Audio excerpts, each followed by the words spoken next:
বিন তিব মানে হচ্ছে রং।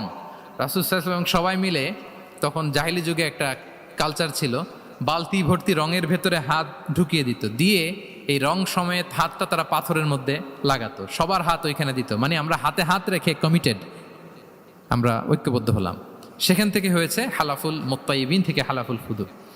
ওনারা বলল যে না, আমরা সবাই থাকবো মা আল মাজলুমি দিদ্দা জালেম, আমরা মজলুমের পক্ষে থাকবো, জালেমের বিপক্ষে থাকবো।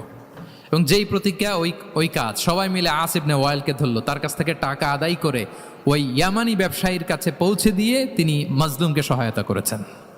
সুবহানাল্লাহ। এবং এই টেন্ডেন্সি, এই জুলুম, চাঁদাবাজি যেগুলো ছিল মক্কার জমিনে, রাসূল সাল্লাল্লাহু আলাইহি ওয়াসাল্লাম এই সোশ্যাল রিফর্মের মাধ্যমে এটাকে সংস্কার করেছেন। তাহলে এই যে রিফর্ম সেন্ট্রিক আমাদের হইতে হবে। আমাদের সমাজেও এখন চাঁদাবাজি আছে না নাই বলেন? খুন খারাপি আছে না নাই? সামাজিক অনাচার